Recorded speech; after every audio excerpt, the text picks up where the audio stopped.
Capítulo 4. Representação do espaço geográfico. A construção de mapas. Os mapas são representações de elementos que se encontram sobre a superfície da Terra. Cartografia e tecnologia. Assim como a geografia, a cartografia é um conhecimento antigo e há muito tempo faz parte da ciência geográfica. A elaboração de mapas começou na antiguidade. O mapa mais antigo do qual se tem registro foi encontrado na Mesopotâmia, atual Iraque. Anaximandro, 610 a.C., menos 547 a.C., discípulo de Tales de Mileto, é considerado o primeiro cartógrafo. Em seu mapa, a Terra flutuava no espaço e não havia referência à sua forma. A partir do século XVI, época das grandes navegações, mapas traçados com maior precisão passaram a abrir caminho para os exploradores europeus, pois representavam o mundo de uma maneira bem próxima do real. Houve uma revolução na ciência cartográfica a partir da segunda metade do século XX, com o surgimento de técnicas modernas, como fotografias aéreas colhidas por aviões especialmente preparados para isso, imagens captadas por satélites artificiais, sensoriamento remoto, o uso do GPS para a elaboração de mapas e a informatização de dados geográficos ou geoprocessamento. Com o desenvolvimento dessas técnicas, tornou-se possível processar e analisar as imagens obtidas e, com base nas informações, elaborar diferentes tipos de mapa. Hoje, já podemos obter imagens tridimensionais da Terra. Os mapas temáticos ou especializados, surgidos no século XIX, assumem importância fundamental nas representações atuais do espaço geográfico. A necessidade de levantar dados geográficos para diversos fins, como a construção de estradas, de usinas, a avaliação de solos para a agricultura e até mesmo a abertura de pequenas empresas, provocou o aparecimento de firmas especializadas na prestação desses serviços. Os mapas deixaram de ser apenas instrumentos para turistas, estrategistas de exércitos e recurso em aulas de geografia, tornaram-se ferramenta básica para inúmeros outros profissionais, contribuindo para a análise das relações políticas, sociais e econômicas entre os povos. Atualmente, podemos distinguir dois tipos de cartografia, analógica ou convencional, que apresenta mapas em papel, elaborados com aparelhos manuais, numérica ou computadorizada, que aplica a informática na confecção de mapas e cartas. Geomática, a cartografia computadorizada. De maneira simples, podemos definir geomática como a ciência e a tecnologia de coletar, interpretar e utilizar informações geográficas. Utiliza dados coletados por satélites e por trabalho de campo, reunidos e processados em computadores. Seus principais produtos são mapas digitais e bases de dados.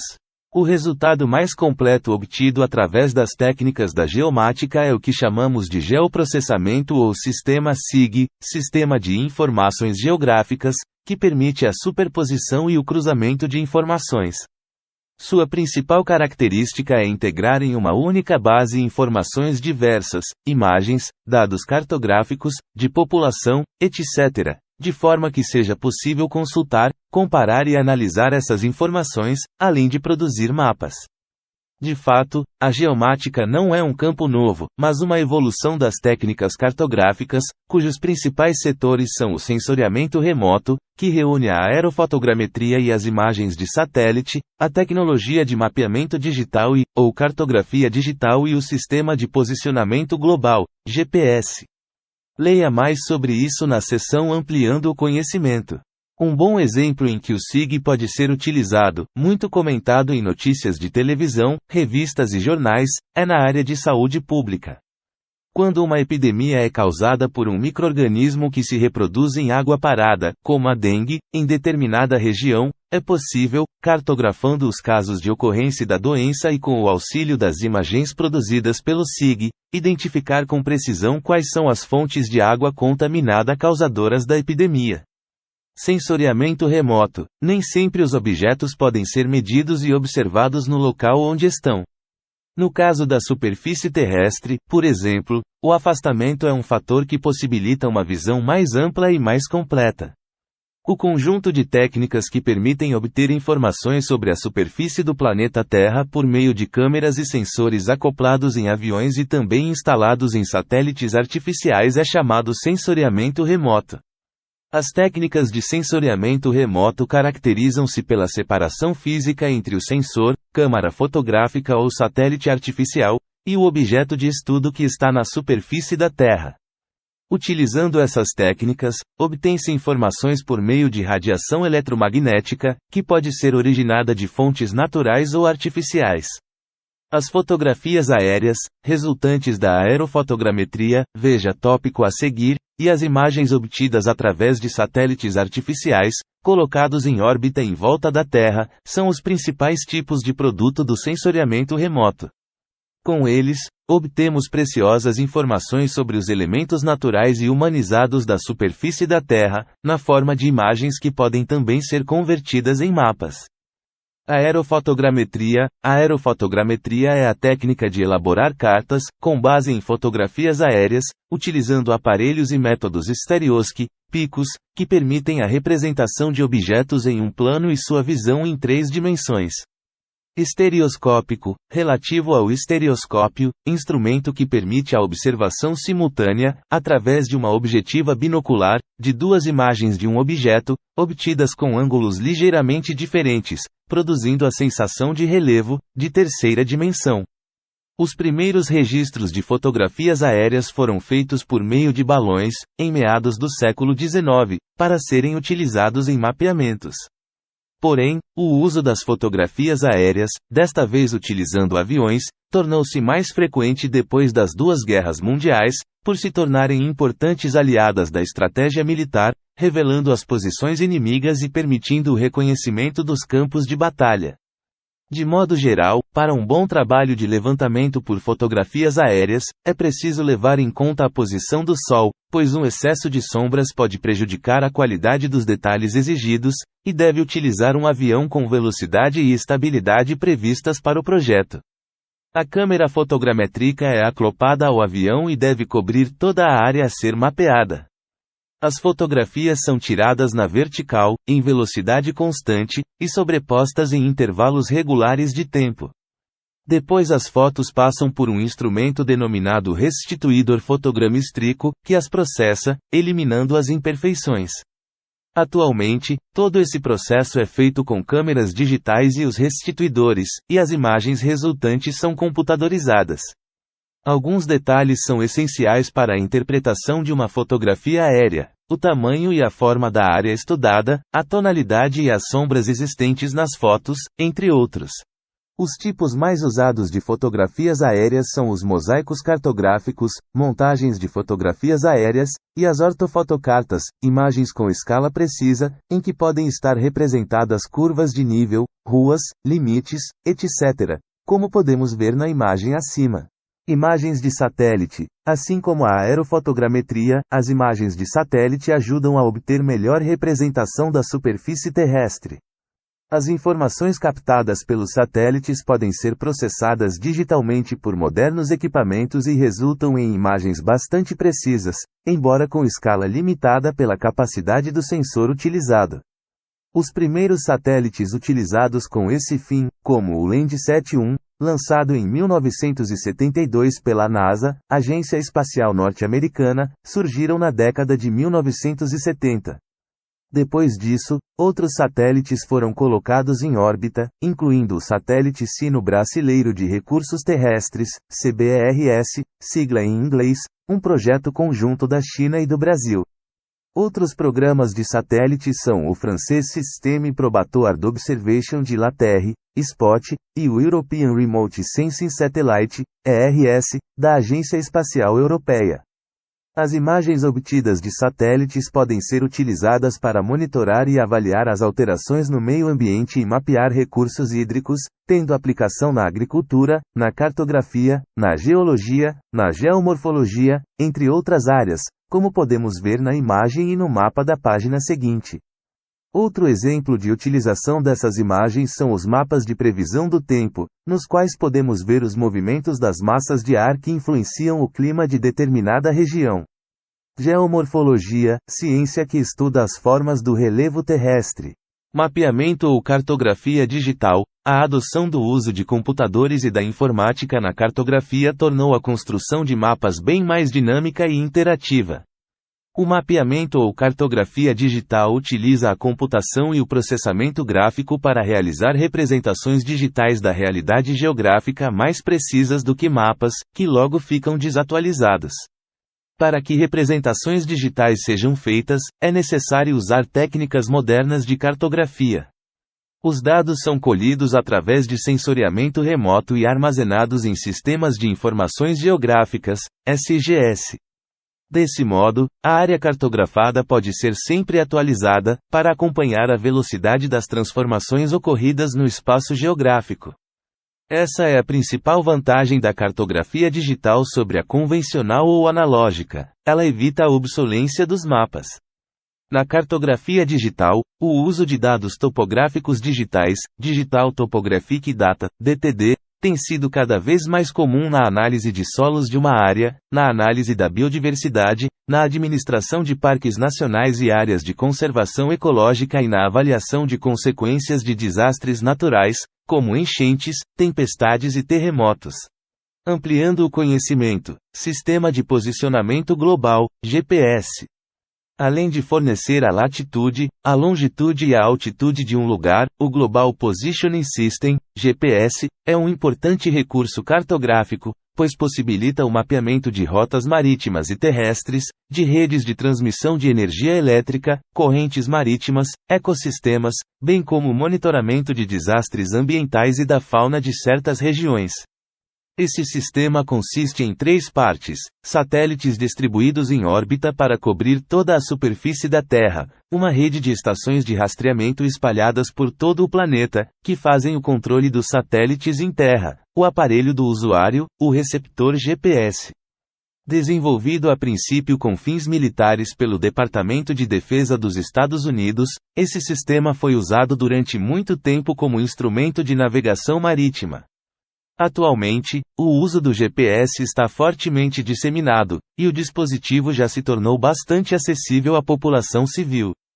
É comum ver circulando por ruas e avenidas veículos equipados com o aparelho receptor GPS, bem como seu uso em aparelhos de telefone celular e nos tablets com acesso à internet.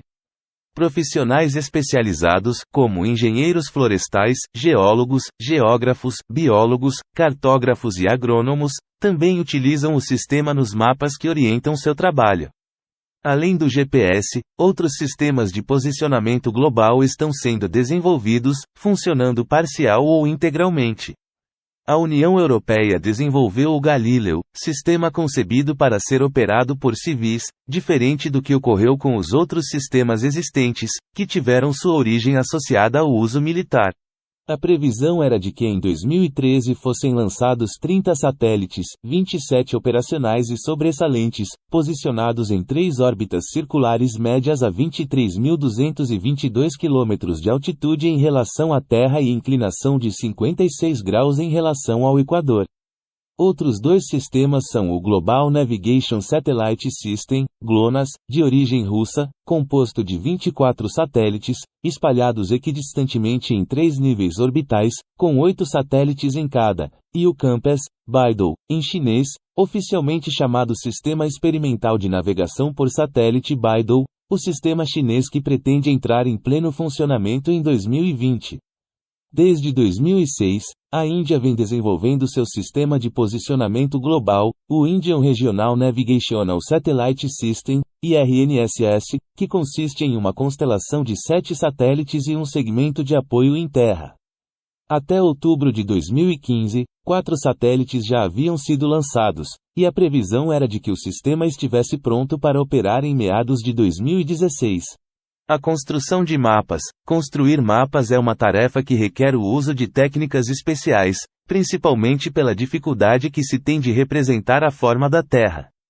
A Terra pode ser definida como um geoide, uma superfície de características muito complexas, bastante irregular e achatada nos polos, que não corresponde a uma esfera perfeita.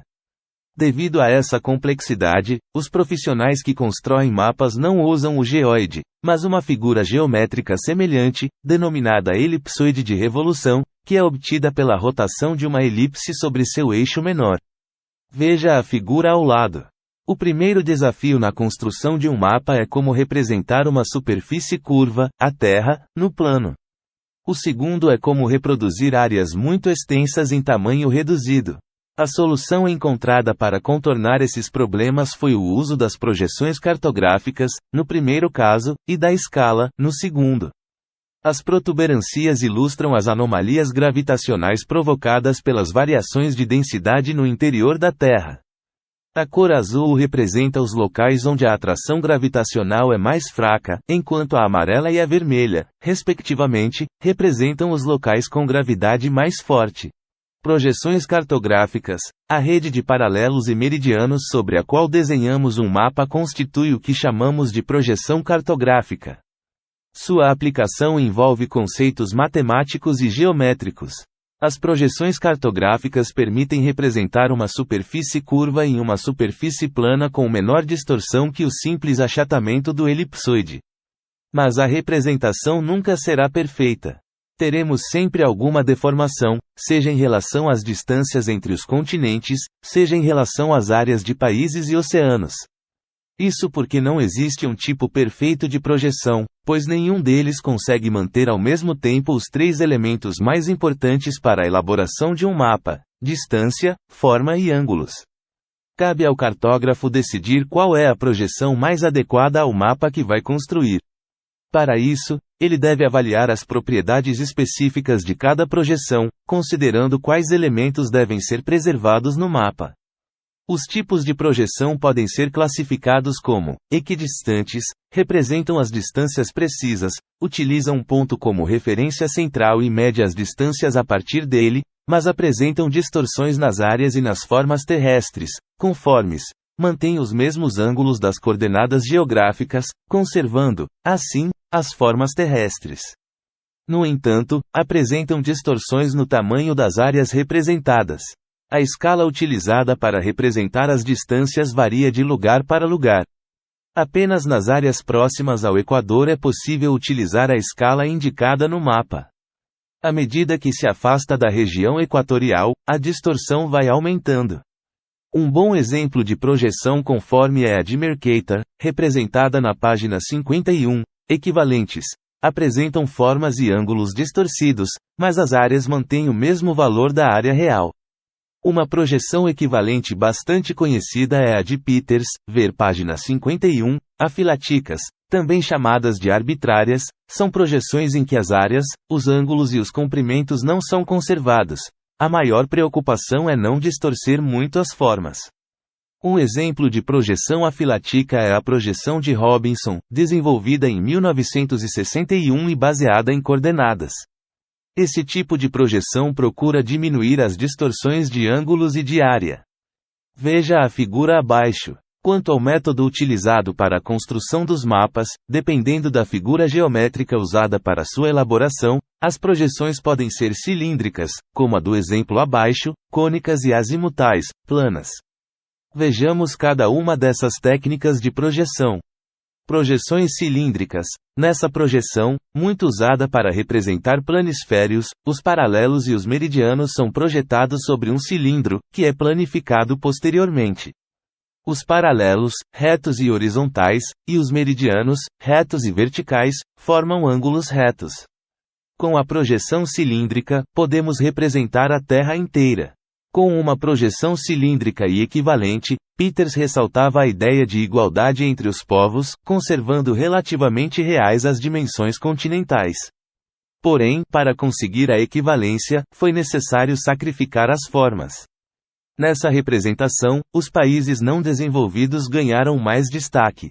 Observe, no mapa de Peters, o segundo abaixo, como a África e a América do Sul ficaram mais alongadas nessa projeção.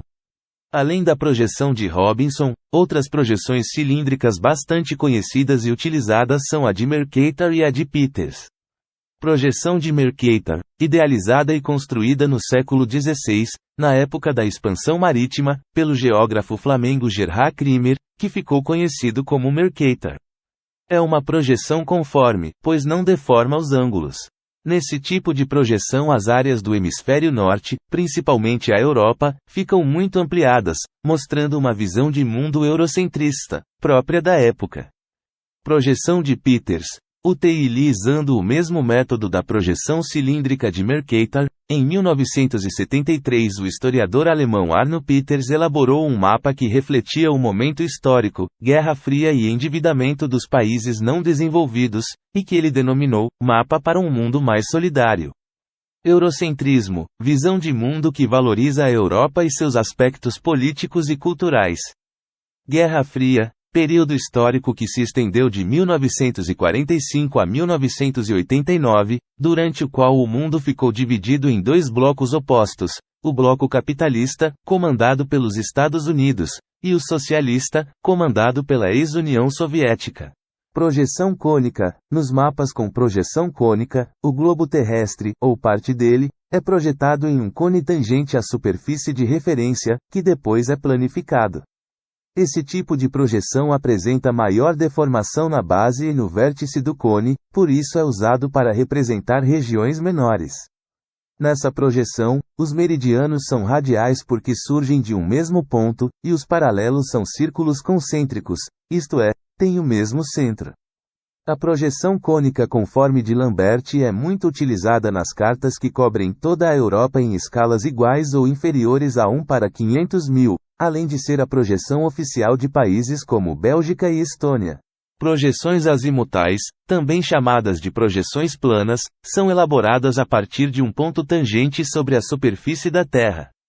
Meridianos e paralelos são projetados sobre um plano apoiado em um ponto que geralmente está nos polos ou no equador, mas encontramos projeções azimutais centradas em outros pontos da Terra. Por isso, podemos considerar três modalidades de projeções azimutais: oblíqua, polar e equatorial. O ponto de tangência torna-se o centro do mapa construído dessa maneira. Geralmente, esse centro apresenta pequenas deformações que se acentuam à medida que nos afastamos dele. Em geral, usa-se esse tipo de projeção quando se quer colocar um país na posição central ou para calcular a distância entre esse país e qualquer lugar na superfície da Terra. A navegação marítima e a aviação, por exemplo, usam mapas com projeção azimutal. A mais conhecida dessas projeções está no emblema da Organização das Nações Unidas, ONU, cuja forma polar, Polo Norte, enfatiza o caráter de neutralidade dessa organização. A escala no mapa. Para estabelecer a relação entre o tamanho real do fenômeno na superfície da Terra e sua representação no mapa, usamos o recurso da escala, que pode vir expressa em um mapa de duas maneiras: escala numérica, representada por uma fração, na qual o numerador indica a distância no mapa e o denominador indica a distância na superfície real. Por exemplo, a escala 1 para 100.000, lê-se, escala 1 por 100.000, significa que a superfície representada foi reduzida 100.000 vezes. Nesse caso, então, 1 centímetro no mapa igual a 100.000 centímetros igual a 1 quilômetro na realidade. Escala gráfica. Linha reta graduada, na qual se indica a relação da distância real com as distâncias representadas no mapa. Por exemplo, a fórmula para calcular a distância real entre dois pontos em um mapa é d igual a I vezes d, distância real e, escala d, distância no mapa. Portanto, em um mapa cuja escala é 1 para 200.000, a distância em linha reta entre dois pontos é de 20 centímetros, pode ser medida com a régua. Qual é a distância real entre esses pontos? D igual a 200.000, 20 igual a 4 milhões centímetros ou 40 quilômetros. Para saber a distância no mapa, usamos a fórmula a seguir: D igual a D dividido por I, D igual a 4 milhões dividido por 200.000 igual a 20 centímetros. As escalas podem ser pequenas ou grandes. Elas são consideradas pequenas quando os objetos são reduzidos bastante para caber no papel. Nos mapas representados com esse tipo de escala, não é possível apresentar detalhes. As escalas são grandes quando não é necessário reduzir muitos elementos, possibilitando assim um maior grau de detalhamento. Quanto maior a escala cartográfica, menor a área representada, o que permite a visualização de maior quantidade de detalhes. As escalas grandes, por exemplo, 1:5000, geralmente são usadas para representar a planta de uma cidade, de uma propriedade rural, de um prédio. Já o mapa mundi e os mapas murais são elaborados em escala pequena, 1:5 milhões. Os mapas com escala média, 1:100.000, representam regiões, estados ou países. O mesmo lugar pode ser representado em escalas diferentes. Conforme a escala utilizada, podemos ler uma maior ou menor quantidade de detalhes em um mapa. Observe as representações ao lado.